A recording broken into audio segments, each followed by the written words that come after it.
Baik, kita mulakan sama-sama. Kita buka majlis dengan Ummul Kitab Al-Fatihah. A'udzubillahi minasyaitonir rajim. Bismillahirrahmanirrahim. Alhamdulillahirabbil alamin. Arrahmanirrahim. Maliki yaumiddin. Iyyaka na'budu wa iyyaka nasta'in. Ihdinas siratal mustaqim. Siratal ladzina an'amta 'alaihim ghairil maghdubi 'alaihim waladdallin.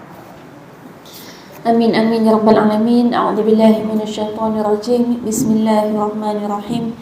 Alhamdulillah alhamdulillahi rabbil alamin. Alhamdulillahilladzi anzala as-sakinata fi qulubil mu'minin liyazdadu imanan ma'a imanihim. Qala rabbi shrah li sadri wa yassir li amri wahlul 'uqdatam min lisani yafqahu qawli. Allahumma shalli ala Muhammad wa ala ali Muhammad. Amma ba'du. Alhamdulillah, segala puji bagi Allah, kita bersama-sama pada hari ini, kita berkumpul dalam sebuah pertemuan yang mudah-mudahan dirahmati Allah SWT dalam satu majlis yang sentiasa dicari-cari oleh para malaikat untuk dinaungi, dan kita semua didoakan oleh para malaikat, mudah-mudahan, amin ya rabbal alamin, dan diberikan kepada kita kefahaman yang baik, kelapangan dada, ketajaman akal dan fikiran untuk kita memahami ilmu yang akan kita pelajari, juga fokus yang tinggi. InsyaAllah, amin. Baik, hari ini kita tengok pada Al-Hikam yang ke-6, muka surat 12. Muka surat 12. Tertundanya pengabulan doa. Yang ni insyaAllah tak susah sangat nak faham. Jadi kita baca dulu.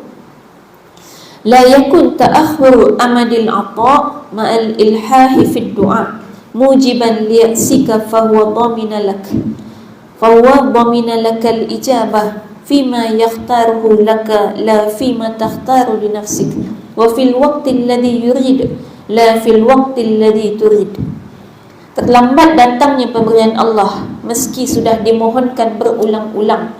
Janganlah membuatmu patah harapan, kerana dia telah menjamin untuk mengabulkan permintaanmu sesuai dengan apa yang dia pilihkan untukmu, bukan menurut keinginan engkau sendiri, juga dalam waktu yang dia kehendaki, bukan pada waktu yang engkau kehendaki.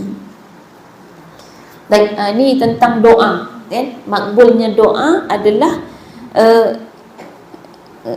kadang-kadang lambat, gitu kan. Jadi kadang-kadang lambat makbul doa. Jadi dalam hikmah ni disebut, kalaulah kita dah berdoa, kemudian ulang-ulang doa tapi tak makbul-makbul juga, jangan membuatkan kita patah harapan.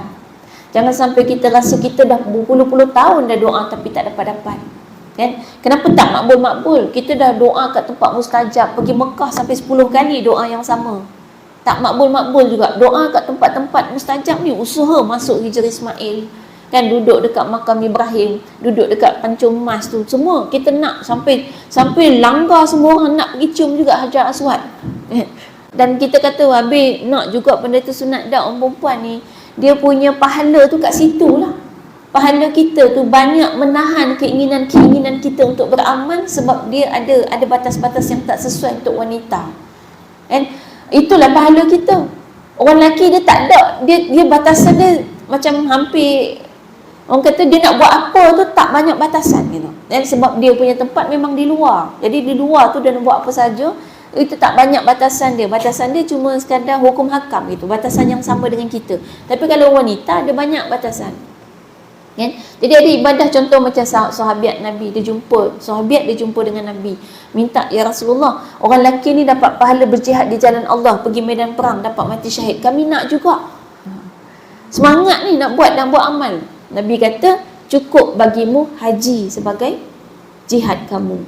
Maksudnya batas. Jadi kita bukan tak boleh, tapi maksudnya mungkin sesuai untuk wanita tu, kan. Nabi kata ada amalan-amalan yang kamu punya semangat-semangat pun tetap kamu kena bataskan. Contoh, kita semangat ni solat kat masjid, nak duduk saf depan sekali, boleh tak main depan sekali? Kan, belakang imam betul, kan? Semangat sangat ada depan sekali, tak boleh, terbatas, you know. Terbatas, tetap kena duduk tu, kat sudut belakang tu lah tempat kita. Tak boleh ceroboh tiba-tiba masuk tempat laki. Maknanya itu kan batas. Sebab ada orang memang semangat buat ibadah. Kita kata nak buat aktiviti apa, kita ada batas ikhtilat, you know. Aurat kita ada batas, kan? Misalnya berenang ni paling kesian lah perempuan kan. Nak berenang rata-rata tu ada batas dia. Pakaian nak kena fikir kan. Orang lelaki tak fikir mana. Dia tak pakai baju pun tak apa. Berenang kan dah aurat tu pusat hingga lutut kan. Dia nak pergi berenang mana-mana tu on the spot boleh. Tak payah duk prepare bawa apa-apa dah. Kalau tak bawa baju salin tak apa, buka baju. Kita ada banyak batas. Ada di tempat awam macam mana kita nak pilih pakaian. Siap ada orang buat baju swimming muslimah. Namanya ada batas-batas. Laki tak ada pula baju swimming muslim. Sebab sama je dia kan. Baju swimming dia macam tu lah, laki muslim tak muslim. Jadi ada banyak benda yang kita terbatas. Di situ kesabaran kita mengawal batas-batas tu, itu ada pahala yang sangat besar. Baik. Dan kemudian dikatakan oleh Ibn Athaillah ni bahawa Allah manfa'na bi ilmihi, mudah-mudahan Allah jadikan kepada kita bermanfaat ilmu daripada Syekh Ibn Athaillah ni. Beliau katakan sebab apa? Sebab Allah menjamin akan makbulnya doa kita. Allah jamin tu, ada janji Allah. Kan fad'uni astajib lakum. Allah janji siapa doa aku makbulkan. Confirm. Kita percayakan janji Allah. Innallaha yukhliful mi'ad. Kita duk sebut tiap kali lepazan, Allah tak pernah mungkir janji. Allah pasti tunaikan janji dia. Habis kenapa tak makbul juga? Maka Ibn Athaillah kata jangan putus asa sebab Allah dah janji dan kita kena yakin dengan janji Allah. Baik. Dan dia kata kenapa? Sebab setiap kali kita berdoa, maka Allah yang akan memilihkan untuk kita, bukan kita yang pilih sendiri doa mana nak makbul. Allah yang akan pilihkan. Kenapa lebih baik Allah pilih daripada kita pilih? Kita ni kalau dia bagi pilih nak doa apa, antara kaya dengan miskin nak doa mana?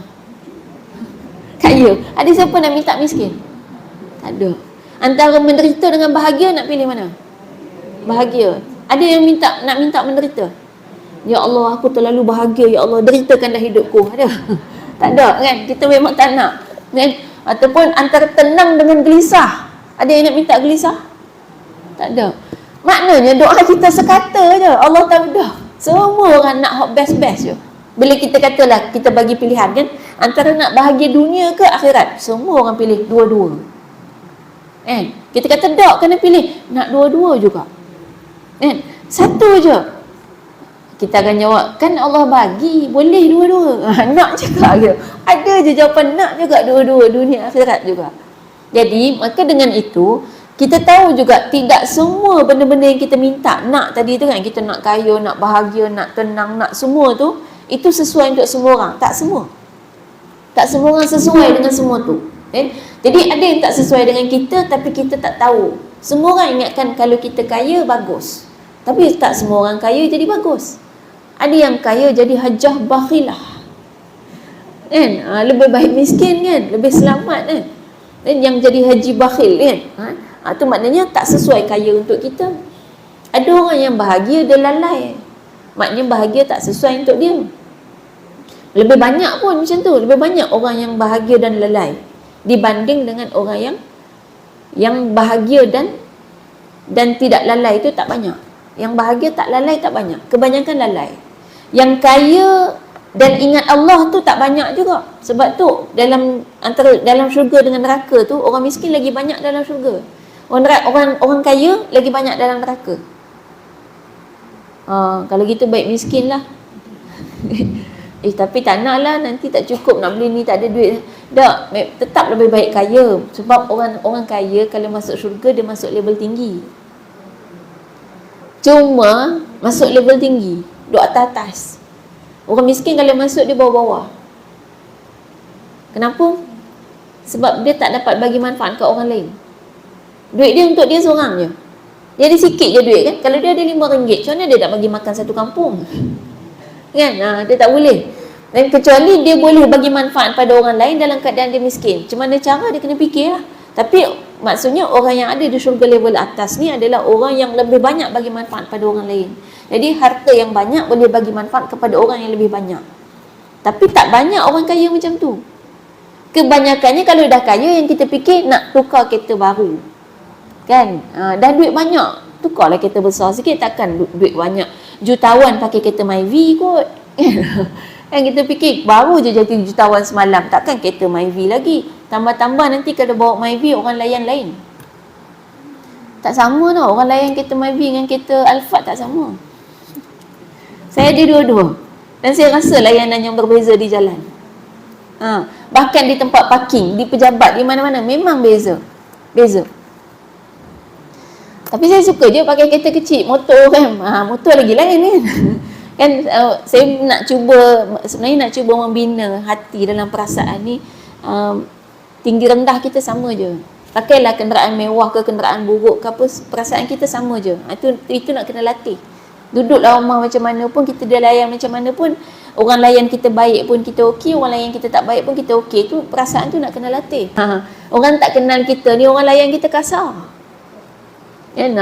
Kalau berniaga online sama juga. Kadang-kadang kena marah-marah. Marah-marah tu benda ada tuduh-tuduh kita. Customer is always right kan. Habis dia marah kita tu benda dia buat salah.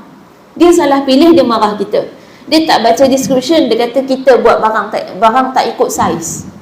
Padahal dia tak baca saiz dalam tu. Dia kata barang ni tak elok sebab tangan saya tak muat. Lepas apa tak baca saiz, tapi dia salahkan penjual. Tapi tak apalah. Itu maknanya kita kata bila kadang kita kena marah walaupun kita tak salah. Macam mana kita nak membersihkan hati kita daripada merasa I'm somebody tu. Kita kena rasa I am nobody.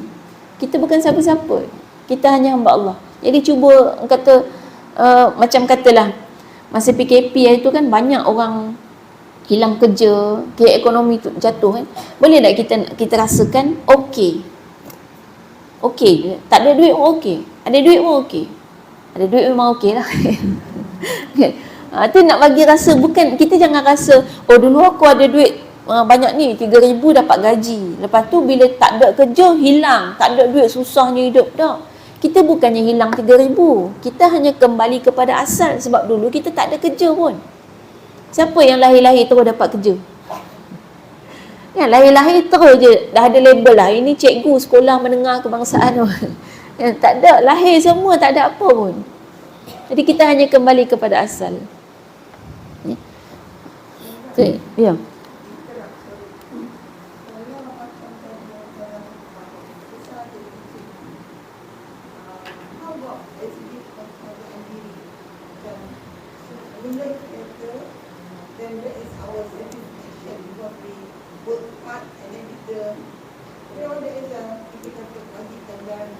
Okey, penghargaan diri.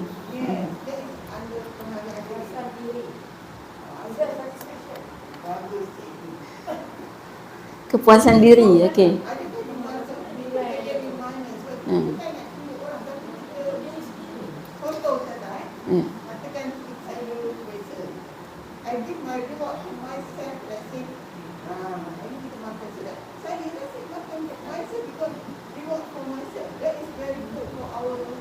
Okey. Baik, faham. Baik, boleh tak kita nak pakai kereta besar untuk penghargaan diri ataupun kita bagi reward lah, makan sedap ke apa, reward untuk diri sendiri. Tak ada masalah. Dia gini dalam Islam, kita ni sebenarnya hati dan tindakan kita tu dia ada profesionalisme gitu. Maksudnya pakai kenderaan besar yang tak apa, yang penting jangan masuk dalam hati kita. Kita rasa bangga hebat gitu. Cuma ada satu ni, kalau kita berjaya buat apa-apa kita bagi reward, kalau boleh bila kita buat salah kita bagi ikop. Ni kadang kita reward memang jangan. Buat salah tak pernah denda. Denda diri kita. Jadi kalau misal katalah kan, kalau dapat benda elok kita bagi reward, makan sedap hari ni sebab kita berjaya buat sesuatu. Biar ada hari yang kita gagal ataupun hari kita buat salah, tak makan, boleh tak? puasa kan, jangan tak makan saya saja tiba-tiba kebeluran ni ustazah suruh sudah kan. Tak, puasa, besok puasa pasal semalam kita buat salah. Kita buat dua-dua, itu baru adil untuk diri kita, ya. Tapi memang tak ada masalah selama dia kan, kita kata gini, ada dalam Quran tu ada perintah untuk disuruh dengan nikmat Allah tu maka hendaklah kamu sebutkan. Maksudnya tunjukkan nikmat Allah, jangan sampai, maksud dia dalam tu, itu kena faham tafsirnya. Maksudnya adalah kalau Allah bagi kepada kita nikmat harta, contoh kita memang ada harta, kemampuan untuk hidup dengan cara yang lebih baik gitu. Tapi kita tak pakai harta kita duk simpan longgok dalam bank, tengok angka bertambah-tambah kita suka, sampai kita hidup dalam keadaan orang nampak susah sampai kita dia diminta-minta sedekah. Yang tu tak boleh. Ada orang macam tu. Suka sangat dapat free semua. Orang ingatkan dia miskin. Rupa-rupanya dalam akaun penuh. Ni banyak tu skamer-skamer tu. Skamer pengemis. Pengemis pun banyak skamer kok. Ada satu social experiment dia buat pengemis yang mengemis duduk dengan kaki tak ada ke apa, tangan tak ada, kadang ada dia simpan dalam baju kan. Kan dia tadah minta duit tu duduk atas jantas tu, income sebulan dia 30,000. Maknanya yang tu yang tak boleh tu. Maksudnya dia ada nikmat tu. Tapi kalau hari-hari pagi sampai malam dia buat kerja macam tu, masa bila dia nak tunjukkan nikmat yang Allah bagi pada dia? Dan lepas dia minta buat-buat buta, ada juga kan, buat-buat buta minta-minta sedekah, ada orang mengekor ke belakang tengok-tengok naik kereta Hilux. Ada naik kereta hebat lah, kereta besar-besar. Maksudnya jadi nikmat ni kita tunjukkan kepada orang tu dengan tujuan tunjuk bahawa Allah memberikan nikmat, dan tidak sampai kita ni akhirnya jadi orang yang macam orang simpati. Dia gini, kalau boleh orang Islam ni dia punya maruah diri ni adalah kalau boleh orang tu tengok kita, dia tak ada rasa nak bagi duit. Kalau muka kita ni muka macam gaya kita lah kan, sampai orang tengok susah ke nak ambil lah RM5. Kalau sampai macam tu, maknanya kita punya maruah diri sebagai seorang mukmin tu dah berkurang. Jadi kalau misalnya kita menghadapi bencana, orang tak tolong pun kita, tak bagi duit pun kat kita, Alhamdulillah. Maknanya orang berasa kita ni cukup. Walaupun tiba-tiba nanti ada jugalah orang bagi, biasa kan kalau duduk jemaah ramai-ramai ni kan, rumah terbakar ke orang tolong kan. Tapi kalau tiba-tiba ada orang tak tolong tu, Alhamdulillah, maknanya satu nikmat bahawa orang rasa kita cukup duit. Jangan dah harap dia kadang-kadang kan, bila hati harap, muka tu bertukar tau. Memek muka kita bertukar jadi penuh mengharap, tu yang orang bagi tu. Jadi maruah hidup seorang mukmin ni sangat-sangat bernilai dan sangat berharga, yang Allah puji dalam surah Al-Baqarah. Ada cerita mengenai dengan satu ayat yang diturunkan sebab dia Allah puji golongan muhajirin ketika kaum muhajirin hijrah ke Madinah. Dia orang kan hijrah selai sepinggang kan, semua harta ditinggal, harta keluarga apa saja. Dia memang tak ada apa pun, yang jadi orang jutawan yang sekaya-kayanya pun selai sepinggang juga. Dan masih hijrah ke Madinah. Tapi sampai di Madinah, mereka tak pernah duduk tepi jalan minta sedekah. Kalau ikutkan hari pertama memang macam itulah. Sebab sampai tempat baru, tak ada kerja kan. Nak kerja apa pun tak tahu. Bayangkan kita ni hari ni, tiba-tiba orang campak kita pergi India. Nak buat apa? Kita seorang-seorang. Ataupun adalah dengan kawan-kawan kita. Nak makan macam mana hari pertama? Mula dapat idea, pergilah kedai makan, minta sikit. Kalau ke dalam kepala kita minta, itu bukan cara orang beriman. Jangan pernah fikir untuk minta. Jadi kaum muhajirin ni Allah puji sebab dia tak pernah minta. Bahkan mereka ni berpakaian kemas, baju tie-in istilahnya kan, rambut sikat sharp, tajam. Kalau macam tu lah pakaian dia, ada orang nak bagi sedekah? Tak ada. Orang tengok, ni orang cukup duit ni, padahal dia 1 sen pun tak ada.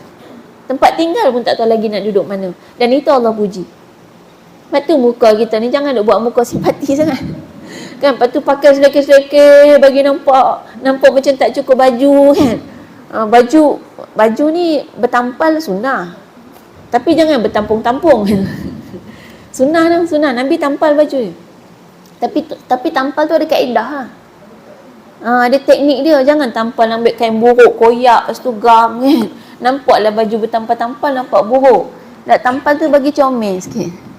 Kalau perempuan senang, baju koyak, tampal bunga. Dulu biasa je baju tu, makin lama makin cantik. Orang ingat kau, dia ni makin lama makin cantik. Padahal sebenarnya makin lama makin banyak lubang kat baju tu. Hal tu orang tak tahu. Sebab memang sunnah Nabi tampal bajunya sendiri. Sunnah tu maksudnya satu sudut kita tak membazir. Bukan tak mampu beli baju lain. Boleh je nak beli. Tapi kan baju macam tu nak bagi orang pun tak sesuai. Kan mana boleh bagi baju koyak kat orang. Tapi kalau ikutkan kita sendiri masih suka pakai, sepatutnya boleh bagi kat orang. Cuma orang normalnya tak suka. Sebab dah nampak koyak. Mungkin kalau nak bagi juga kena alter lagi. Alter supaya tak nampak koyak. Contohnya dipendekkan. Pendek tu dia jadilah macam baju dengan kain gitu kan. Tu alter cara lain. Jadi maknanya kita kata kalau kita pakai pakaian bertampal pun dengan cara yang elok. Tujuannya supaya dia tetap kemas dan orang tak pernah berfikir untuk membantu kita sebab dia rasa kita cukup. Ni nak kena faham lain pula. Saya kata, oh kalau gitu tak adalah tolong menolong. Dah ada. Tu jadi bab. Tu yang kata Islam ni dia kena faham seluruh gitu. Kena faham semua. Baru dia faham dia betul. Bila kita faham topik ni, tak gabung, dia kacau bilau. Jadi macam tadi kita kata dalam bab ni, kalau kita kata kita nak pakai barang-barang mewah contohnya, yang penting adalah yang pertama kita memang mampu. Hari ni banyak orang pakai pepatah biar papa asal bergaya. Kan? Yang tu tak boleh. Banyak tu anak-anak muda pakai kereta mewah-mewah kan, lepas tu hutang tak dapat bayar, kereta kena tarik. Sebab dia tak mampu sebenarnya. Jadi cara hidup ni memang kita kena pilih. Bukan mesti bila kita kaya, kita kena hidup cara kaya. Tak mesti. Bergantung kepada apa tujuan hidup kita dan apa kita punya objektif, visi dan misi hidup kita. Kita nak buat apa dalam hidup kita. Dan kita sesuaikan cara hidup kita mengikut misi dan visi hidup kita. Maksudnya gini, kita sekarang ni ada jalan masing-masing bagaimana kita nak memakmurkan muka bumi Allah. Ada orang pandai masak, dia nak masak je. Orang kalau nak masak manjang, dapur dia tak payah cantik sangat. Nanti kotor, bersepah, comot, pening gitu. Cukup biasa-biasa je. Yang penting boleh masak, yang penting luas. Sebab wawasan dia ialah menyediakan makanan terbaik untuk umat gitu. Jadi dapur dia akan memenuhi misi dan visi hidup dia untuk dia beribadah. Atau kita ni nak jadi abid dan ahli ibadah, siang malam buat ibadah, kita pun buat sudut paling cantik dalam rumah kita adalah musolla. Ada musolla dalam rumah kita, siap ada landscape dia kat musolla kita. Jadi tengah berzikir tengok pokok kan. Sebab kita punya target, misi dan visi kita adalah nak jadi orang yang misalnya doa kita makbul supaya kita boleh mendoakan seluruh umat ni. Misi dan visi kita masing-masing beza gitu. Ada misi dan visi masing-masing. Itu maknanya dia yang penting adalah macam mana hati kita nak seimbangkan supaya kalau kita tak boleh nak kawal hati kita, kan, dia sebenarnya gini, yang terbaik adalah apa pun yang kita pegang, kemewahan yang kita ada, yang ada depan mata kita, tidak menggugat keimanan hati dan perasaan kita, tak sampai ujub, tak sampai riak, tak sampai rasa takabur. Tapi kalau apa yang ada kemewahan kita, kesenangan hidup kita, itu membuatkan hati kita tak dapat dikawal, maka kemewahan tu yang kita kena tepikan sebab kita orang lemah iman. Contoh gini, TV, katakan TV kan.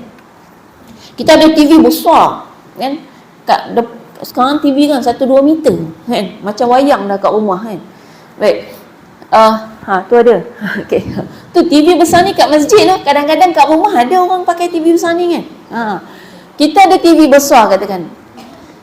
Ada orang dia kuat iman dengan TV besar tu, dia tengoklah ceramah agama, dia tengok kalau ada movie filem pun yang mendatangkan faedah. Okey. Bila ada maksiat dia terus tutup kan. Maknanya dia pandai kawal dengan ada TV kat depan mata dia. Ada orang dia tak pandai kawal, dia on je TV tu. Lepas tu dia tengok semua benda yang lalu kat TV tu. Tak kira apa dah. Tengok semua. Maksudnya kita tak boleh ada TV. Sebab kita tak reti nak kawal. Itu tahap dia. Jadi sebenarnya lebih ramai yang tak pandai kawal dibandingkan yang pandai. Kita ambil yang kecil sikit, handphone. Kan? Handphone ni biasa kalau anak-anak lah contoh kan. Ada anak-anak yang pandai kawal diri dia. Ada handphone dia boleh buat benda elok-elok kan. Bila pergi berjalan mana-mana, sebab dia pegang handphone, dia boleh tolong Google, dia boleh tolong Waze, dia boleh tolong cari tempat apa gitu. Tu kita suka untuk bagi handphone kat dia. Tapi ada anak bila pegang handphone pergi berjalan, sibuk main game. Jauh-jauh ni kita jalan sampai Vietnam main game. Kan tengok YouTube kan. Tengok YouTube tu kartun. Yang macam tu maknanya dia tak pandai kawal, tak boleh bagi handphone untuk dia. Ya. Yeah. Gambar iklan ke? Gambar iklan lah biasanya kan. Kalau yang ngarut ni iklan lah. Kalau iklan tak boleh buang. Kita cuma boleh buat parent control je. Dekat YouTube dia kita ada kontrol, ibu bapa boleh kontrol, maksudnya kita boleh sekat apa yang dia boleh tengok, ada yang tak dibenarkan. Kita tak benarkan dia tengok tu, kita boleh buat setting, kita boleh set. Iklan tu iklan kan. Iklan tu tak boleh kawal. Biasanya iklan tu akan keluar mengikut kebiasaan apa yang dia cari dalam tu.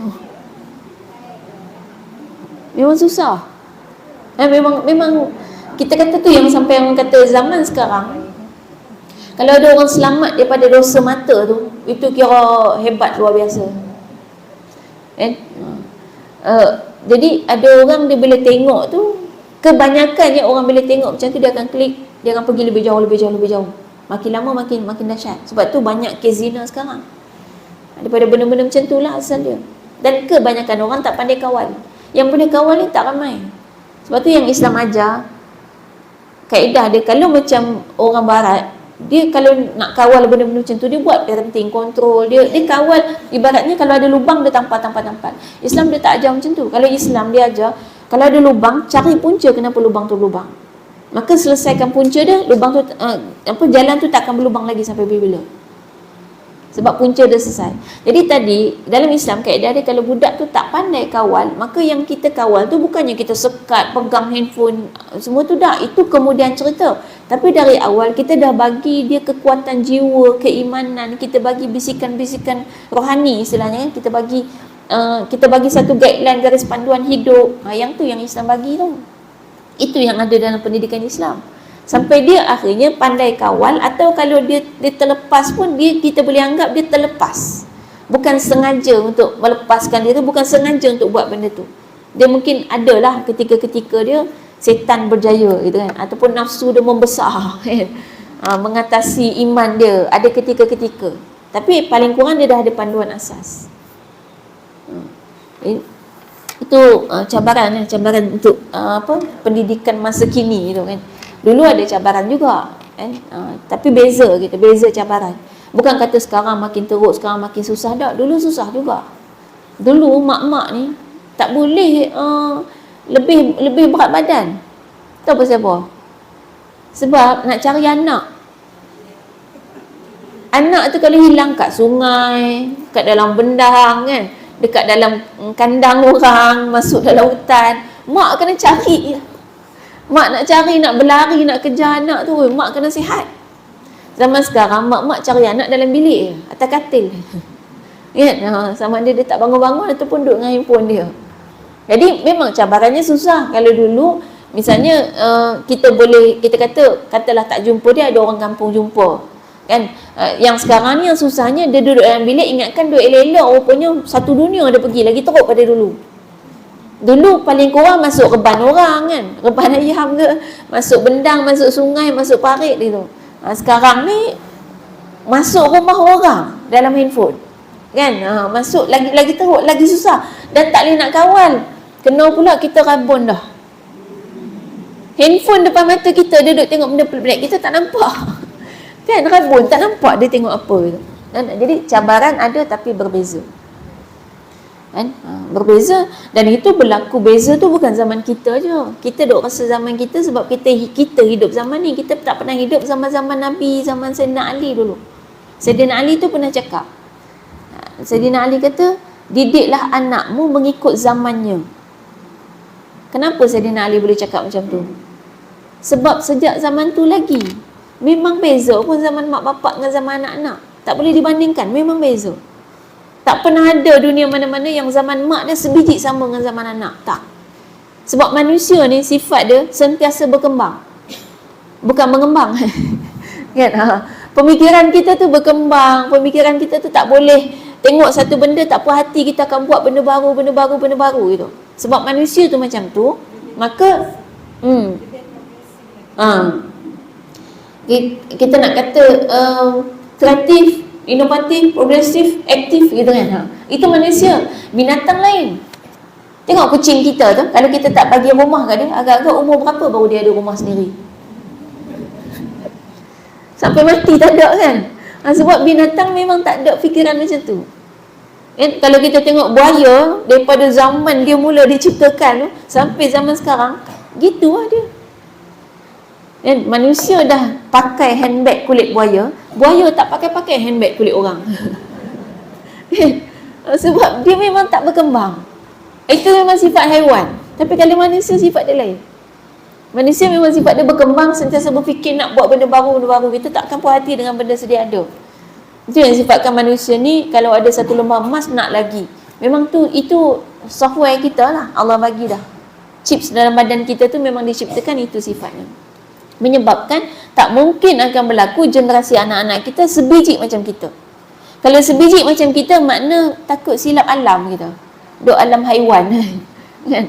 Alam haiwan macam tu lah. Memang generasi mak bapak dengan generasi asal anak sama je.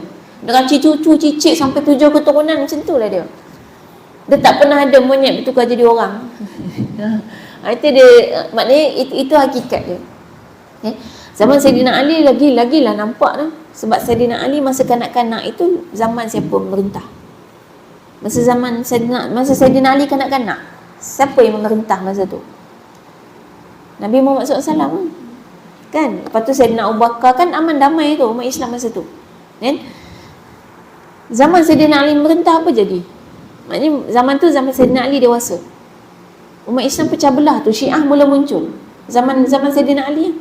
Bunuh-bunuh tu, saling berbunuhan umat Islam, sama-sama Islam, perang kan. Sayyidina Aisyah pernah memimpin perang. Tu zaman Sayyidina Ali. Maksudnya beza jauh sangat. Kita ni paling kurang tak ada lah beza sangat. Zaman anak kita dengan kita tak adalah zaman damai dengan zaman perang. Masih lagi tak perang kan. Kita doakanlah kan, mudah-mudahan yang terbaik lah kan dengan perang yang berlaku di Gaza tu. Kita tak tahu, Allahualam, apa akan terjadi. Islam yang paling kemanusiaan. Kita bukan takat manusia kita jaga, haiwan, pokok semua kita jaga. Siapa sakit hati tak boleh tiba-tiba cabut bunga. Kan ada orang kan, dia cabut bunga dia kira kan, pergi tak pergi, dia cabut kuntum bunga. Nak tahu nak pergi ke tidak kedua ini, pergi tak pergi. Bunga tak bersalah. Tak boleh tu buat gitu. Bunga tu kata, ya Allah, apalah dosaku. Aku tengah berzikir, tiba-tiba dia buat macam ni kan. Jadi nak buat keputusan ni, nak putus ke tak putus. Cinta kan. Putus tak putus. Bunga pula tiba-tiba istikharahnya. Kan? Tak boleh tu. Ataupun anak semangat sangat nak main pedang, tak ada orang nak main pedang dengan dia main dengan pokok pisang. Ada kan orang buat? Tak boleh tu. Pokok pisang tu menangis, ya Allah, aku tak buat dosa. Kan? Jadi Islam tu ajar sampai macam tu. Dan Islam yang paling rahmat gitu. Sebab ada etika dalam Islam. Itu hebatnya Islam. Ada etika, walaupun dalam kebencian, dalam peperangan, tetap kita kena kawal emosi kita. Itu level tinggi tu, perang ni, kemarahan, kita kata kalau nak stres apa semua tu level tinggi dalam perang. Tapi dalam level tinggi pun kita masih kena kawal emosi. Ni level-level rendah ni dah tak ada kawal emosi, habis lah. Kan? Level rendah ni maknanya kita tak suka tengok jiran kita dah tak boleh nak kawal emosi, geram je, sakit hati je kan, selalu mendoakan yang tak baik untuk dia, contoh kan. Maksudnya kita tak boleh kawal emosi kita. Ustaz, memang dalam Islam kita tak boleh lawan walaupun buat apa. Boleh. Tu yang boleh perang tu yang ada tentera Al-Qassam serang balik. Tapi ada etika menyerang ni. Maksudnya kita memang boleh melawan, sebab tu ada fake jihad dalam Islam. Jihad tu maksudnya kita jihad ni hanya dibenarkan dalam dua keadaan. Satu, mempertahankan diri. Kan? Jadi boleh serang balas orang yang memang bertujuan menyerang kita. Sebab tu ada etika dia, kita hanya boleh serang tentera. Orang awam tak boleh, sebab orang awam tu tak kacau kita pun. Yang keduanya, kita boleh menyerang kalau untuk menyelamatkan kezaliman. Jadi sebab tu kita kata ada dalam pada zaman Sayyidina Umar Al-Khattab tu disebutkan peluasan Islam kan. Sebab Sayyidina Umar pergi keluar daripada kota-kota Islam yang sedia ada, di mana tempat ada orang pemimpin-pemimpin yang zalim melakukan kezaliman kepada rakyat dia, Islam akan pergi ke sana untuk selamatkan kezaliman. Boleh. Dan kita tahu pemimpin zalim nak berhentikan kezaliman dia memang kena perang. Dia takkan tiba-tiba tak apalah, tak jadilah zalim. Tak ada. Sebab dia akan hilang kuasa. Kuasa tu yang dia nak sangat. Jadi Islam akan pergi bagi pilihan. Sama ada berhentikan kezaliman kamu ataupun perang. Tu je pilihan yang ada. Sebab kita katalah, nak ke dia tiba-tiba berhentikan kezaliman macam tu saja? Selama ni dia kaya dengan hasil zalim dia, dia hidup senang dengan hasil zalim dia, dia dapat semua yang dia nak dengan hasil zalim dia. Tiba-tiba disuruh berhenti. Biasanya tak nak. Apalagi dia rasa dia ada kekuatan, ada tentera dan sebagainya, dia akan lawan. Dan lawan-lawan ni lah hebatnya tentera Islam ni. Walaupun tak ada latihan ketenteraan, tapi kita secara hidup kita ni, kalau kita hidup dengan cara Islam, kita memang akan kuat. Jadi kalau kita lemah, ada masalah dengan cara hidup kita. Faktor usia lain cerita lah kan. Tapi kadang-kadang yang muda-muda tu dah lembek-lembek dah kan. Yang tak ada apa-apa tu lembek, mata bengkak. Pasal apa? Main game sampai pukul 3 pagi. Tu ada masalah tu, gaya hidup macam tu. Jadi tu yang maknanya bukan hanya dalam perang, kita dalam kehidupan harian. Kalau ada orang misalnya fitnah kita, boleh nak saman dia. Bukannya orang baik ni maknanya tiap kali orang bagi batu, baling batu, kita bagi buah je manjang. Sampai dia baling kat kita batu cave. Buah juga kita bagi kat dia. Dah ada ketika memang kena bagi juga batu. Kalau batu itu lebih bermanfaat daripada buah. Ada orang memang kena bagi batu baru manfaat. Bila bagi buah dia tak reti nak hargai. Dia tak jadi baik bila pegang buah. Dia jadi baik bila pegang batu. Bila kena batu, berdebu, berdarah kepala misalnya, ada orang memang kena macam tu. Jadi dalam Islam tu ada ketegasan. Itu yang kita kata, kita nak belajar ni Islam yang sebenar tu apa. Islam yang sebenar ni dia baik, lembut, sopan, tapi ada ketegasan dan ada izzah, kehebatan, yang menyebabkan orang kalau dengar Islam, dia takut untuk buat benda pelik-pelik. Dulu kalau ada orang buat kezaliman, khilafah Islamiah ni dia boleh sebut kan, khalifah akan sebut satu je, dia kata, kamu buatlah apa yang kamu rasa kamu nak buat tu, nanti kami datang. Macam tu je. Kalau kamu rasa nak teruskan kezaliman, kami datang. Macam tu je orang takut. Itu kehebatan Islam. Cuba kita hari ni cakap macam tu, buatlah macam tu, nanti kita datang. Dia kata, main datang, nak melancong, nak tengok apa. Sebab apa? Sebab kita tak ada kekuatan. Dia ibaratnya kita ginilah kan, ada orang dia tu bukan siapa-siapa, tiba-tiba dia kata dia tu misal katalah dia ni, kita nak sebut dia tak ada apalah, tak ada apa kan, dia tak ada kedudukan, tak ada jawatan, tak ada apa-apa, tiba-tiba dia cakap dengan kita, nanti saya datang rumah awak, awak duduk kat rumah ada masalah apa, tak apa, nanti saya datang. Kita pun tanya-tanya, dia datang nak buat apa dah? Dia kata kita ada masalah kan, nanti dia datang. Dia nak tolong apa? Kan masalah kita misal kata tak dapat bayar bil api, dia mengemis, dia tak ada duit nak bayar bil api kan. Masalah kita paling besar ni tak boleh bayar bil api, 7,000 tunggakan contoh. Dia kata tak apa, nanti saya datang. Kita dengar tu, ni datang nak tambah bil api lagi ke apa kan? Tapi kalau yang nak datang tu katalah jutawan kan, dia kata tak apa, kamu ada masalah apa kan kat rumah, nanti saya datang. Kita dah dengar tu, oh dia nak buat sesuatu dah ni kan, bil api tunggak tak kat 7,000, jutawan tak ada apa, 7,000 tu simple je, petik jari je. Sebab dia ada something, ada sesuatu kan. Jadi tu yang maknanya kalau kita tak ada apa-apa, tak ada apa-apa kekuatan untuk buat orang rasa takut kan, maka dia buat kezaliman sesuka hati. Hari ni alhamdulillah yang berlaku di Gaza, maknanya dunia melihat, oh rupanya orang Islam ni dalam disekat-sekat tu ada kehebatan, masih boleh cipta senjata yang mengalahkan senjata canggih mereka. Tapi senjata yang kita cipta guna bahan buangan. Sebab Gaza kan dah lama kena sekat kan, diboikot oleh Israel sendiri kan. Tapi guna bahan buangan, boleh lawan dia orang punya kereta kebal yang canggih. Baru dunia nampak, oh Islam ni ada kehebatan. Sebab Gaza bawa nama Islam, walaupun ada orang bukan Islam kat sana, tapi dia bawa nama Islam. Sebab setiap video kan yang dibuat tu, setiap orang ambil video, yang keluar dari mulut mereka hanyalah subhanallah, innalillah, hasbunallah wa ni'mal wakil kan, nama Allah gitu, la haula wala quwata illa billah. Jadi orang nampak tu gambaran Islam. Baik, kita balik semula pada doa ni. Doa, kita baca penjelasan dia. Tidak sepatutnya seorang hamba berburuk sangka kepada Allah akibat doa-doanya belum dikabulkan olehnya. Dan sebaiknya bagi hamba yang tidak tahu apa yang akan terjadi atas dirinya esok hari, segera melakukan muhasabah diri. Kerana Allah sendiri sudah mengatakan dalam sebuah firman-Nya, A'udzubillahi minasyaitonirrajim, wa rabbuka yakhluqu ma yasha'u wa yakhtaru ma kana lahumul khiyarah. Dan Rabbmu menciptakan apa yang Dia kehendaki dan memilihnya. Sekali-kali tidak ada hak bagi mereka untuk memilih. Al-Qasas ayat 68. Dan hendaknya kita sentiasa mengingat firman Allah Ta'ala berikut, boleh jadi kamu membenci sesuatu padahal ia amat baik bagimu, dan boleh jadi pula kamu menyukai sesuatu padahal ia amat buruk bagimu. Allah Maha mengetahui sedang kamu tidak mengetahui. Baik, poin kat sini yang penting adalah tak sepatutnya, yang awal tadi, tidak sepatutnya seorang hamba berburuk sangka. Buruk sangka tu,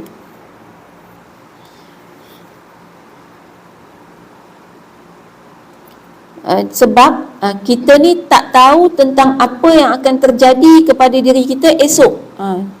Esok hari tu, nampak baris yang keempat ada esok hari.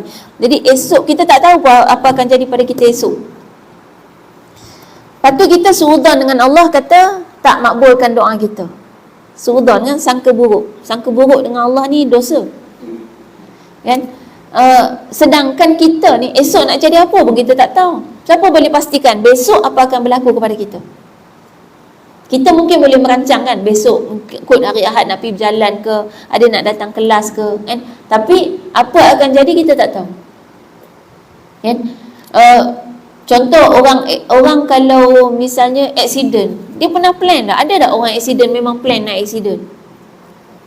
Ada. ada sebahagian kecil kan. Dia rasa accident dapat claim insurans ke tak tahulah, itu tak normal lah, kira orang yang tak normal. Tapi kalau normalnya orang tak mau accident kan. Jadi maknanya terjadi juga banyak benda, dan termasuk orang mati tu. Orang yang mati ni selalu terkejut. Diceritakan memang orang mati tu semua terkejut. Bangun-bangunnya malaikat maut. Bukan malaikat maut lah, bangun ni dah bangun malaikat Munkar Nakir kan. Malaikat maut datang pun dah ketakutan. Malaikat Munkar Nakir tanya kita soalan tu, kita duk heran, aku kat mana? Terkejut kan?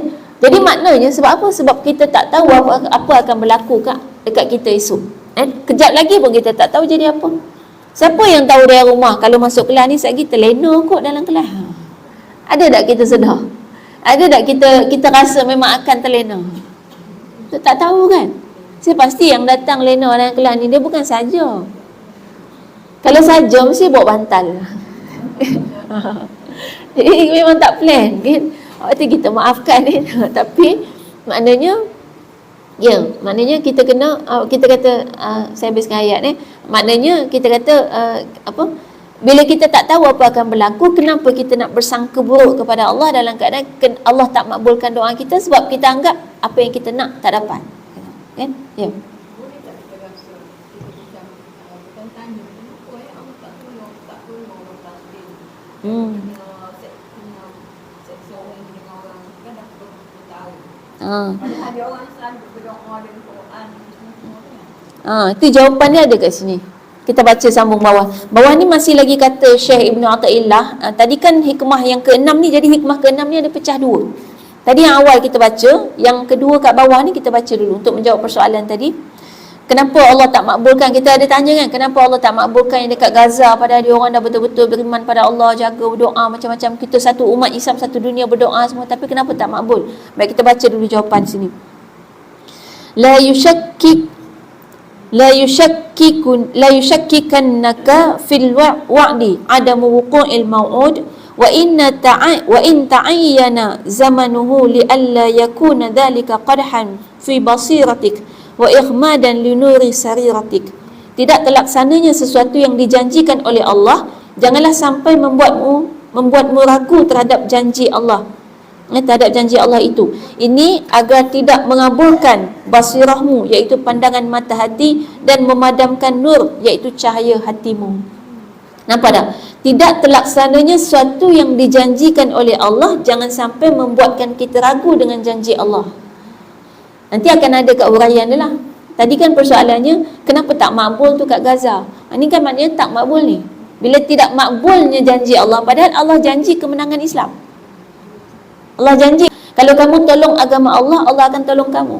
Mereka dah tolong agama Allah. Tolong dalam konsep apa? Tolong dalam menegakkan Islam di atas muka bumi, menegakkan agama Allah dalam diri kita. Maknanya mereka dah beramal, mereka dah berdoa, dah cukup semua. Kenapa masih lagi tidak ditolong? Sebenarnya sahabat Nabi pun pernah tanya juga. Kan, bilakah kemenangan akan datang? Itu kan ada tu dalam surah As-Sajdah tu kan. Dan akhir-akhir tu kan dia tanya, bilakah kemenangan yang akan datang? Jawapan dia senang je. Ala inna nasrullahi qarib. Pertolongan Allah tu dekat. Dekat. Gitu je jawapan dia. Dia tak bagi tahu besok, lusa dah. Tapi bila tanya bila pertolongan Allah tu dekat. Masa perang Khandaq sama sahabat tanya Nabi, bila pertolongan Allah nak datang ni? Kita penat, kita susah, kita masyarakat umat Islam dalam ketakutan di Madinah ni. Dan bila pertolongan Allah nak datang? Jawab dia dekat. Pertolongan Allah tu dekat. Sekarang pun kalau tanya bila, jawapan dia dekat. Dan kita balik semula kepada yang tadi, yang pertama tadi, maksudnya kita ni tak tahu tentang apa yang akan berlaku. Dan bila Allah bagi tahu dekat, kita ni kalau ditanya nak menang, siapa yang nak kalah? Tengok orang masuk pertandingan, semua nak menang. Dan kalau semua kita bagi menang, siapa nak kalah? Itu yang kita ada adat pertandingan, ada menang dan ada kalah. Jadi kalau kita bagi semua, maknanya adakah terbaik kalau semua? Bayangkan dalam Malaysia ni, kalau kita ada pertandingan sekolah lah contoh kan. Kat sekolah ni ada hari sukan, ada netball, ada badminton, ada lari lompat tinggi, ada lompat jauh, ada lari pecut. Ada 5 pasukan dalam setiap pertandingan. Dan lawan pertandingan semua dapat johan. 5 kumpulan dalam 5 sukan, semua johan. Tahun depan buat lagi, nak masuk tak? Kita kata ni bertanding ke apa, semua johan kan? Lepas 10 tahun tak ada pertandingan dah dalam dunia ni, sebab semua johan. Sebab bukan pertandingan nama dia kalau semua menang. Jadi kita tu tak tahu gitu kan, tak tahu. Rupa-rupanya yang dulu katalah 5 tahun lalu dia kalah paling belakang sekali kan, dapat yang markah belakang sekali, yang kalah yang paling ujung sekali, markah teruk sekali. 5 tahun kemudian tiba-tiba nombor 1 yang paling cemerlang. Kenapa? Sebab rupanya kekalahan 5 tahun yang dulu tu sangat baik untuk dia, menyebabkan dia betul-betul mengenal di mana kekurangannya dan dia baiki betul-betul. Sampailah akhirnya dia boleh berubah. Rupanya dia sebenarnya lebih hebat daripada orang lain. Cuma dia tak tahu kehebatan dia kat mana. Lepas kalah baru dia tahu. Sebab lepas kalah dia akhirnya carilah tok-tok guru untuk ajar dia. Contohlah dia masuk pertandingan apa, silat contoh kan. Bila kalah, dia akan carilah tok guru silat mana boleh ajar dia. Rupanya dia baru tahu dulu silap cara. Kan? Kalau dia tak kalah dulu, mungkin dia tak cari orang ajar. Kita ni kalau lahir-lahir pandai dah semua, ada rasa nak masuk kelas belajar? Tak dah. Sebab kita rasa kita tak tahulah kita main belajar. Tu kita kata tahniah lah orang yang main belajar menuntut ilmu ni. Makna paling kurang minimum keperluan hidup seorang manusia kita ada. Manusia memang kena ada rasa tak reti.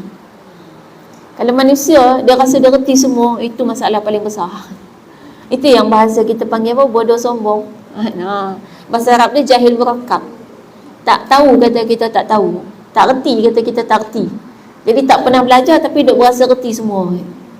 Jadi maknanya itulah keadaan dia, di mana mereka sendiri di Gaza tu kan, mereka sendiri itu bersyukur dengan apa yang ada.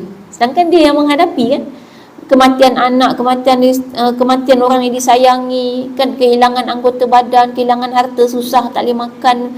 Dalam keadaan itu mereka sangat bersyukur sebab mereka sangat faham apa yang ada dalam Quran. Sebenarnya kalau kita faham, kita dah pernah cerita awal dulu kan, apakah kenikmatan yang dirasakan dalam hati orang Gaza sebenarnya? Nikmat. Dan saya sendiri secara peribadi kadang-kadang merasa jauh lebih nikmat duduk kat sana daripada duduk kat sini. Kalau hati kita tidak merdeka dan kita tak boleh melaksanakan apa yang Allah perintahkan dengan sebenar-benarnya. Tengok kita kan, antara waktu hidup aman, damai, tenang, senang dengan waktu hidup kita tengah ada masalah, mana kita lagi rajin solat? Tengah ada masalah. Dan rasa nikmat dah bila dapat solat banyak-banyak. Doa pun boleh mengadu ni. Cerita kan, ya Allah, aku tak tahu nak buat macam mana dalam hidup aku ni. Ya Allah, aku dah minta tolong semua orang tapi tak ada siapa dapat tolong aku, ya Allah. Aku tak tahu nak cerita dengan siapa lagi, ya Allah. Tiap kali aku cerita makin tambah masalah, ya Allah. Kita boleh cerita, ya Allah, aku tak tahu dah, ya Allah, aku tak tahu gitu. Boleh cerita gitu sebab masalah besar sangat gitu. Tapi cuba tak ada masalah. Ni baca doa tak sabar-sabar nak tunggu Rabbana atina fid dunya hasanah wa fil akhirati hasanah wa qina adzabannar. Sebab nak pergi makan nasi ayam Hainan gitu. Jadi waktu tu kita akan rasa nikmatnya bila kita dapat mengadu dengan Allah, bila kita dapat betul-betul bersandar dengan Allah. Itulah ketenangan hidup yang sebenar. Jadi memang kesusahan hidup, lengkap semua ujian hidup yang mereka alami, yang 4 ni yang disebut dalam Al-Quran tu, bila dia alami semua serentak, dia akan rasa nikmat yang sangat besar, kemanisan iman. Bila Allah dan Rasul menjadi yang paling utama dalam hati kita. Bayangkan kalau tiap-tiap hari kita berisiko untuk hilang orang yang kita sayang. Waktu tu ada lagi ke rasa kita nak bersandar hati, harapan, perasaan kita kepada orang kita sayang? Sebab kita pasti memang kita akan kehilangan dia bila-bila masa. Kita akan betul-betul letakkan kasih sayang dan cinta kita hanya kepada Allah masa tu. Situlah nikmat hidup kita. Hari ni pun kalau kita dapat letak cinta kita hanya kepada Allah, nikmat hidup kita. Biar suami buat perangai macam mana pun, cintaku bukan untukmu tapi hanya untuk Allah. Kan kata Imam Syafi'i pada isteri dia kan, cintaku untukmu, aku mencintaimu kerana agama yang ada padamu. Jika hilang agama padamu, maka hilanglah cintaku padamu. Selesai masalah gitu. Orang buat perangai udur-udur nak main kayu 3, 4, 5, 6, 7 kan. Kan cinta aku hanya pada Allah. Kalau engkau mencintai Allah, okey, aku mencintai engkau. Tapi itu pun sebab cinta Allah dah. Kan? Kalau engkau dah buat perangai macam-macam dah yang menyebabkan kau jauh daripada Allah, kita tak ada masalah sebab cinta kita untuk Allah. Itu nak dapat nikmat tu bukan senang. Kadang-kadang memang waktu susah baru kita dapat nikmat tu. Waktu senang susah nak rasa. Jadi kemudian kemenangan, dan kalau kita tengok sebenarnya hari ni apa yang jadi di Gaza, dunia mengiktiraf mereka dah menang. Dan maknanya kenapa dunia kata Gaza dah menang? Sebab kita kata di Gaza yang mati berapa orang, mati syahid berapa orang, tapi yang masuk Islam berapa orang? Jumlah yang masuk Islam dah jauh lebih banyak daripada yang meninggal di syahid, yang mati syahid di Gaza. Hari ni yang masuk Islam dah jauh lebih banyak. Kita pernah sebut sebelum ni yang di Spanyol kan. Di Spanyol tu dah lebih daripada, dia setiap harinya sekitar 400 orang masuk Islam. Setiap hari. Ini data daripada pendakwah di sana. Dia kata masa hari-hari biasa payah nak mendakwah ni, tiba-tiba dengan kejadian di Gaza, dia orang duduk je nunggu orang datang syahadah. 400 orang sehari. Dah berapa puluh hari tu dah berpuluh-puluh ribu kan. Sekarang dah lebih 100 hari kan. Maknanya menang lah tu. Kita tahu konsep menang ni apa. Dia kena ada definisi. Menang tu apa ke? Kalau kita sebagai orang Islam, menang kita adalah apabila kita dapat menjalani hidup ini dengan kehidupan yang paling bermanfaat, dengan kemuliaan, keizahan, izah Islam tu kita bawa, dan kita mati dengan husnul khatimah. Bukankah penduduk Gaza tu dah meninggal husnul khatimah? Mati syahid. Orang Gaza dah menang. Mati syahid. Kemudian dia hidup dengan kemuliaan, dunia memandang mulia kepada Gaza. Dan dia berjaya pula bawa hidayah kepada satu dunia tanpa dia pergi ke sana. Itu kemenangan yang sangat besar. Kita pun tak boleh buat tu. Jadi itu definisi menang bagi kita. Kita dah menang. Cuma kalau kita kata nak fizikalnya Palestin tu balik semula, itu memang janji Allah, dia memang pasti akan dapat. Kita pasti akan dapat balik Masjidil Aqsa. Janji Allah sebelum kiamat. Sebab tu bila kata dekat, nombor satu dari segi timing waktu, bagi manusia ni kuliah 1 jam pun kita rasa lama. Kan? 24 jam tu kita rasa lama. Kalau kata sebulan lama. Tapi timing di akhirat kan sehari bersamaan dengan 1000 tahun. Jadi kalau kata dekat tu, kadang bagi sana tu 1 jam, bagi kita dah beratus tahun.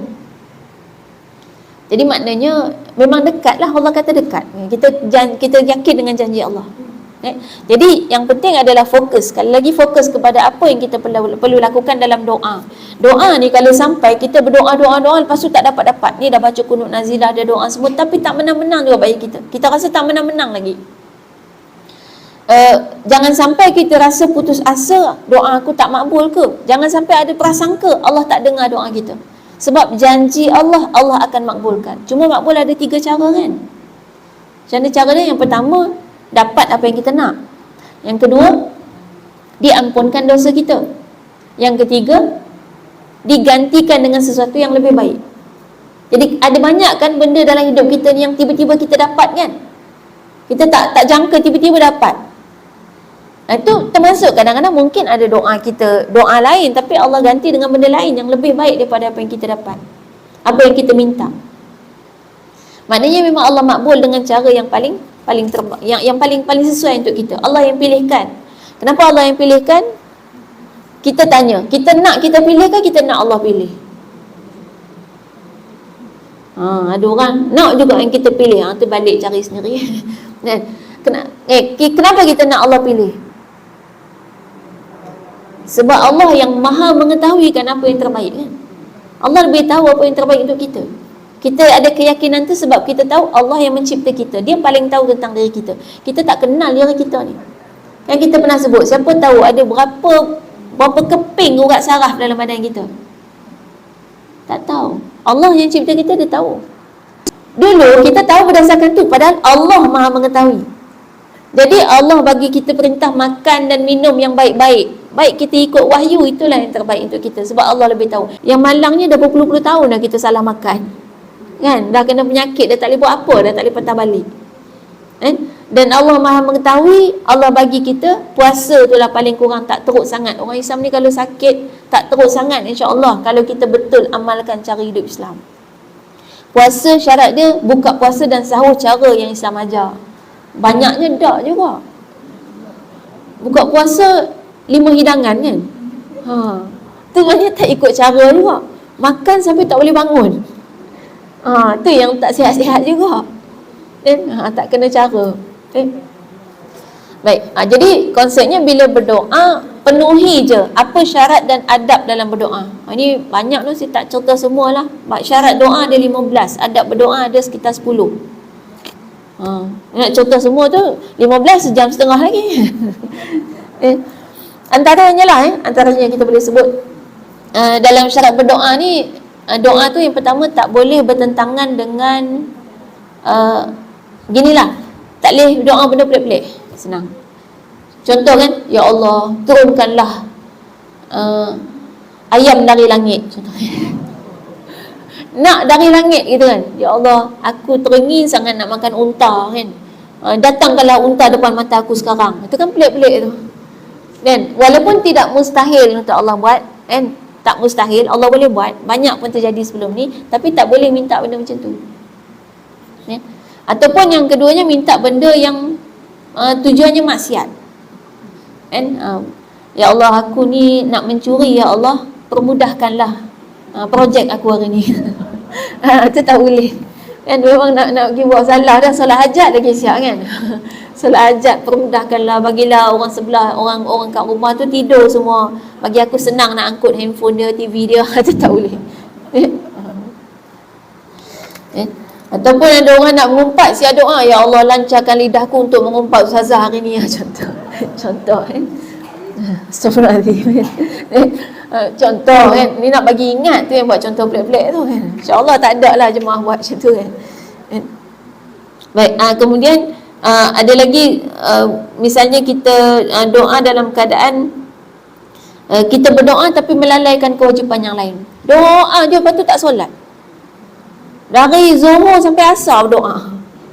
Bagus ni, rajin doa tapi terlupa nak solat. Itu tak boleh juga. Ataupun tengah berdoa ada orang jatuh longkang. Yang jatuh longkang tu nenek kebayan umur 93 tahun. Maksudnya dia tak boleh keluar pada longkang tu sendiri. Kita kena tolong dia. Tapi kita tengah berdoa tak mau tolong. Nak habiskan doa tak boleh. Kena tolong. Kena tolong. Ini maknanya meninggalkan kewajipan. Doa tak boleh sampai meninggalkan kewajipan. Doa je sampai tak mau masak kat rumah dah. Kan? Kita tak, suami panggil pun kejap tengah doa. Kejap dia tu 3 jam 30 minit. Kan? Itu maknanya meninggalkan kewajipan. Kan? Kemudian termasuk syarat dia juga adalah kita menjaga ataupun tahu makna doa. Jadi kalau doa tak faham makna ni, doa tu tak valid. Kecuali kita amin. Sebab susah pula nak suruh Pak Imam doa semua bagi kita faham. Dia pun tak tahu, siapa tak faham doa dia. Dia ingatkan semua orang faham lah kalau dia baca Allahumma a'inni ala zikrika wa syukrika wa husni ibadatik. Rupanya yang tak pernah datang kuliah tak faham. Payahlah dia kan. Jadi yang makmum tak apa, maknanya kita amin-amin tu tak apa, kita kira aminkan kan. Aminkan doa imam tu yang baik-baik kan. Sebab doa yang tak baik memang tak makbul. Contoh imam tiba-tiba imam doa, ya Allah bagilah aku isteri yang kelima, memang tak makbul. Sebab memang maksiat lah, tak boleh kan, dosa kan. Had 4 saja. Dia dah ada 4 dah. Bukan imam masjid tayyibin lah. Baik. Dan apa, itu antara syarat dia. Syarat ni maksudnya kalau tak ada syarat, tak ikut syarat ni, maknanya dia tak jadi doa. Kita minta lagu mana pun dia tak nama doa. Dan antara adab dia, kita ambil antara je lah. Antara adab dia daripada 10 tu, salah satunya adalah kita ada wudu, kemudian menghadap kiblat. Ada wudu, maknanya berada dalam keadaan suci. Itu adab. Bila kata adab ni tak buat tak apa. Cuma kalau buat tu dia membantu doa tu lebih jadi lebih baik. Bersuci, kemudian menghadap kiblat, kemudian menutup aurat, itu adab dia. Tapi boleh tak nak memasak sambil berdoa? Boleh. Takkan nak masak kena pergi ambil tudung dulu kan, tengah siang ikan ni kan. Lepas tu pusing menghadap kiblat.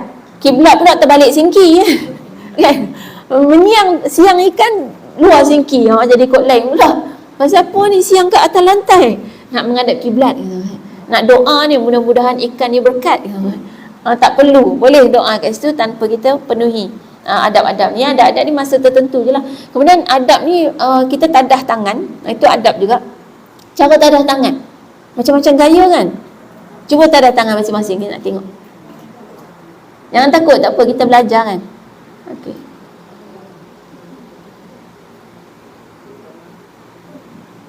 Okey. Okey. Dah. Kebanyakannya okey. Jadi kaedah dia hujung jari menghadap ke langit. Nak bengkok tangan ke, nak lurus ke, tak kisah. Yang penting hujung jari ni menghadap ke langit. Bergantung kepada muka kita tu tengok mana, dia kena tengok tapak tangan. Muka kita tengok tapak tangan. Jadi jangan tangan tinggi muka gitu, ataupun tangan kat bawah muka gitu. Ada juga gitu. Sambil tidur kan. Tangan gitu. Dia mata duduk gitu, ataupun mata tengok depan, tangan kat bawah. Itu dia adab, dia kurang adab. Adab dia memang tengok tapak tangan kita. Ni kalau nak tengoklah sampai ke urat tangan kita ni, supaya kita doa dalam keadaan rasa bersyukur kita ada tangan. Allah cipta tangan kita ni ajaib. Kan? Kedut-kedut kat tangan kita ni ada makna. Kan, kalau orang pandai baca tapak tangan, semua benda yang ada tapak tangan ni semua ada makna. Kan? Yang kesihatan ni sudut kesihatan. Yang ada banyak-banyak lah yang ada di tapak tangan kita. Jadi kita tengok sambil kita doa. Kan? Maknanya muka kita menghadap tapak tangan, kemudian hujung jari menghadap ke langit. Dan elakkan daripada kepala kita tengadah ke langit. Sebaiknya memang kita agak tunduk. Jadi tangan kita tu agak ke bawah gitulah. Kan? Agak ke bawah dan kita tengok tapak tangan. Jangan bawah sangat gitu. Sampai tertunduk kepala. Termasuk adab juga tidak menyaringkan suara. Tak terlalu kuat suara. Sedang-sedang. Tak pelan sangat juga. Kadang pelan sangat. Kita pun tak tahu kita baca apa. Tak dengar kan. Jadi adabnya maknanya suara kita, suara yang kita dengar kan. Kecuali kalau misal kata berjemaah ramai-ramai tak ada mic, nak bagi jemaah dengar kan, tu boleh. Ada satu lagi yang kita tinggikan suara ni untuk doa-doa menolak azab. Yang maknanya kita cuma tinggi tu bukan nada yang macam, kita ada nada tinggi yang jadi macam kurang adab kan. Yang bukan yang tu kan. Dia doa ni kalau kita mohon pada Allah, tangan kita macam ni. Kalau kita nak tolak bala, tangan kita macam ni. Tu kalau biasa tengok kan, ada setengah orang dia tangan dia gitu, dia tolak dia. Itu nak tolak bala kan. Tu beza kedudukan. Cuma umumnya tangan kita macam tu kan. Ya, yang buka tak ada masalah. Tak ada masalah. Saya pernah nampak orang gitu tangan dia, macam-macam gaya. Yang penting konsep dia hujung jari menghadap ke langit dan muka kita tengok tangan. Kemudian khusyuk anggota kita. Jadi kalau sambil doa, kejap-kejap doa, kejap-kejap doa, maknanya tak khusyuk anggota. Doa ni memang kena khusyuk anggota. Khusyuk anggota maknanya seluruh anggota kita fokus. Ada orang doa dia goyang.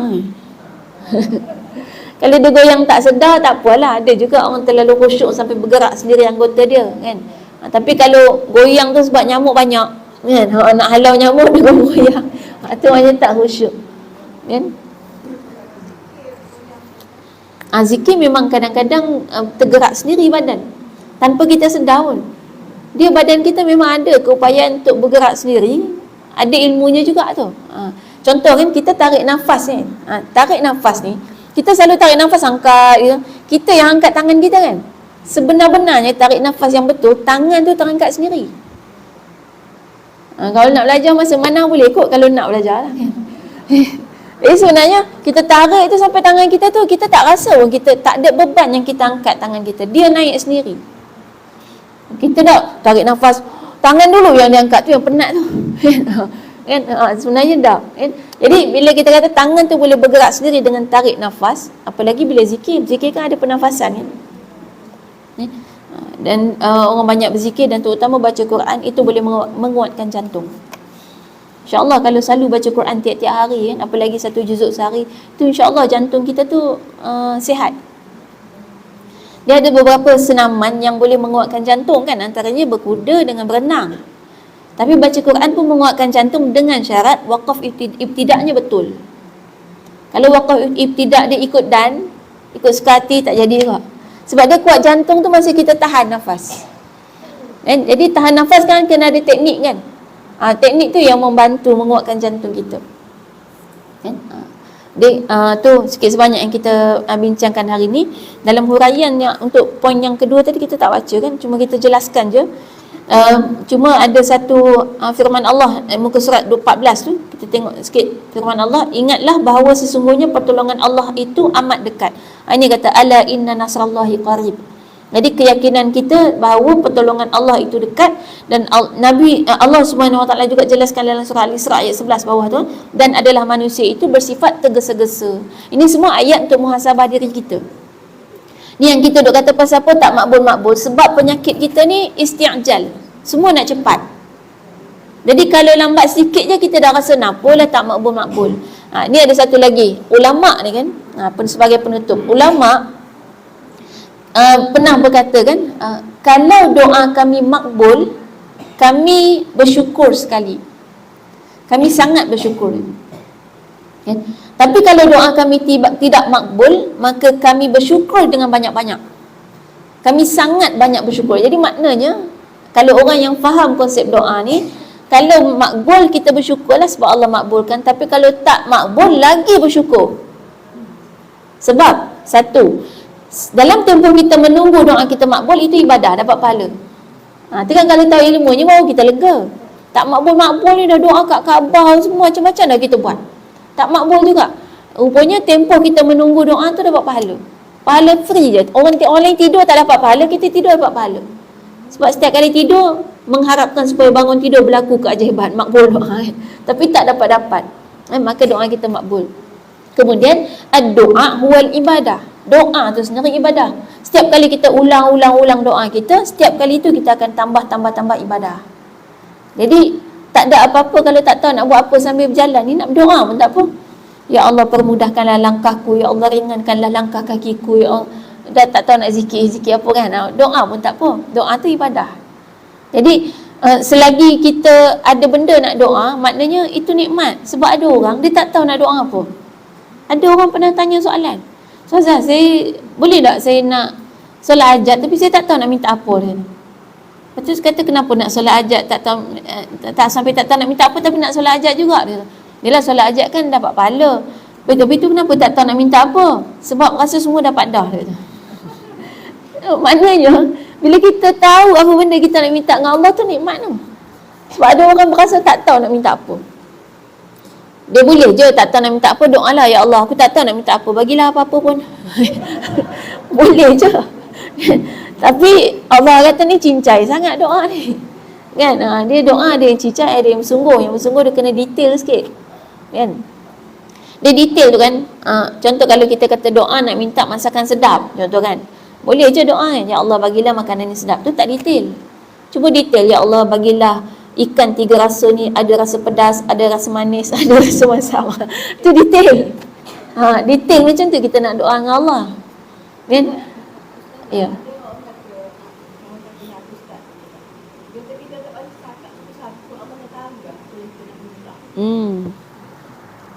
Memang Allah tahu. Sebab tu ada orang yang pegang prinsip kita, dia pun doa, ya Allah, Engkau maha mengetahui dalam hatiku, bagilah semua yang aku minta dalam hati ni. Ataupun ya Allah, makbulkanlah doaku, Engkau maha mengetahui apa yang aku nak. Habis. Tak. Allah suka kita bercerita, mengadu. Allah suka kita bercerita walaupun sekadar menceritakan slipper kita yang putus. Ni terputus slipper tengah jalan, ya Allah, slipper aku putus, ya Allah, baru beli semalam. Cerita je lah, macam kita cerita ke orang gitu kan. Dan sifat doa ni kita bermanja-manja, merayu. Kita ni kan, kalau ada orang cerita detail kat kita, maknanya orang tu suka kita kan. Maknanya orang tu percaya kat kita, dia boleh cerita semua benda detail. Tapi kalau dia tak cerita apa-apa dengan kita, kita rasa dia ni takkan tak pernah ada masalah dalam hidup ni kan. Tak cerita kat kita, tak apalah, dia ada orang lain tempat nak cerita. Jadi Allah suka kita mengadu-ngadu, kita merayu, kita cerita.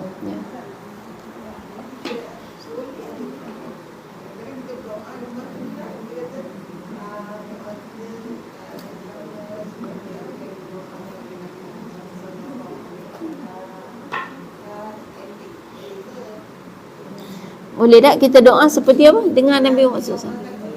Okey, yang didoakan seperti Nabi Muhammad SAW. Boleh. Boleh. Dia doa ni tak ada halangan selagi bukan maksiat, selagi bukan dosa, selagi benda yang betul semua kan. Cuma nanti mungkin ditanya balik kat kita kan. Kamu tahu ke apa yang Nabi Muhammad SAW doa? Tu yang sampai tak pandai nak detailkan tu sebab tak tahu kan. Kita tak tahu ada doa-doa Nabi yang mungkin hanya sesuai untuk Nabi dan Rasul. Tapi tak ada masalah lah, dah tentu akan ditapis lah valid dia tu kan. Kalau valid untuk kita saja. Tapi maknanya kita kata dia sebenarnya ada kaedah. Kalau ada kalau yang terbaik, okey, doa ni dia ada yang terbaik. Yang pertama sekali adalah kita doa dengan doa yang ada dalam Quran. Jadi dalam banyak-banyak doa, kalau yang ada dalam Quran tu yang terbaik. Ambil yang doa yang Allah ajar dalam Quran. Yang kedua yang Nabi ajar. Jadi kalau kita nak doa macam yang Nabi doa, Nabi tak ajar suruh buat gitu. Yang kedua, doa yang Nabi ajar, maksudnya ada dalam hadis. Yang ketiga, doa yang ulama susun. Yang keempat, baru doa kita sendiri yang kita reka. Boleh lah, boleh. Tapi yang kita reka ni dia beza dia gini. Doa ni dia ada adab, dia ada ilmu dia gitu. Kita ni sebab kurang ilmu, doa kita kadang-kadang kurang sikit dari segi adab. Contoh kan? Contoh, doa adab dalam berdoa, kita kena sebut nama Allah dengan nama yang Allah sifatkan dirinya, Asmaul Husna. Ada orang dia sebut sendirinya. Contoh kan, kita nak minta kucing rumah orang sebelah tak kacau kita dah. Kita doa je tu, ya Allah, wahai pencipta kucing, janganlah sampai kucing rumah sebelah ni datang lagi rumah aku gitu. Pencipta kucing itu sifat Allah yang kita reka kan, walaupun betul. Tapi tak ada dalam Asmaul Husna kan. Khaliqul Qitt. Dia ada khaliq saja kan. Ya khaliq. Jadi kalau ulama, ini contoh ilmu lah. Maksudnya kalau ulama, dia tahu susunan adab-adab dalam berdoa. Ada juga doa kita ni selalunya kadang-kadang doa kita ni sifat dia memaksa. Sebab kita tak ada ilmu. Kita kata, ya Allah, aku sakit lama dah ni, ya Allah, sembuhkanlah aku. Tu paksa kan. Ulama dia ada susun doa tu kan, ataupun yang Allah sendiri ajarkan sebut dalam Quran, yang diwahyukan dalam Quran, ataupun yang Nabi ajar kat kita, dia ada adab-adab dia, ada susunan dia. Kalau kita nak minta sesuatu, maka ini kaedah dia, sebut nama Allah, yang Ya Syafi misalnya, dan ada adab dia, itu yang terbaik. Jadi last sekali memang daripada kita baca doa yang kita tak faham, memang lebih baik doa kita sendiri yang kita faham. Boleh dengan bahasa kita. Memang banyak. Banyak paksa. Tapi tak salah jugalah kalau dah itu cara kita, Allah memang kenal kita kan. Cuma tu yang kata yang terbaik ada susunan dia. Bukan mula-mula doa je terus je cara kita. Ada adab doa kan, mula dengan bismillah, kemudian alhamdulillah, kemudian selawat atas Nabi, kemudian minta ampun. Itu dia punya step dia. Lepas tu baru mula doa kita. Jangan terus-terus je buka habis bagi salam, Assalamualaikum, ya Allah, aku nak sembuh. Dia tak boleh gitu, dia kena mula ada adab dia tadi. Bismillah apa semua. dan ditutup dengan selawat dan juga amin. Itu adab dia. Ya. Jadi kita kata ada level lah dari segi berdoa ni, sama ada nak dengan kalimah nak memaksa ataupun dengan kalimah yang lebih halus, itu terpulang kita. Yang penting Allah tahu apa yang usaha yang kita buat, kan? Usaha yang kita buat untuk kita berdoa dengan cara yang terbaik. Tapi anggaplah berdoa ni bukan nak minta saja, tapi nak bercerita. Cerita dengan Allah semua. Ya. Baik, insyaAllah sampai sekadar tu. Mudah-mudahan ada manfaat kepada kita semua, dan mudah-mudahan doa ni menjadi amal soleh kita, dan juga bukanlah menjadi asbab untuk kita akhirnya buta mata hati kita dengan kita mengharapkan doa kita sentiasa dipenuhi sebagaimana yang kita kehendaki. Wallahu a'lam. Aqulu qouli hadza wa astaghfirullah li wa lakum. Wassalamualaikum warahmatullahi wabarakatuh. Kita tutup dengan tasbih kafarah dan surah An-Nas. Bismillah.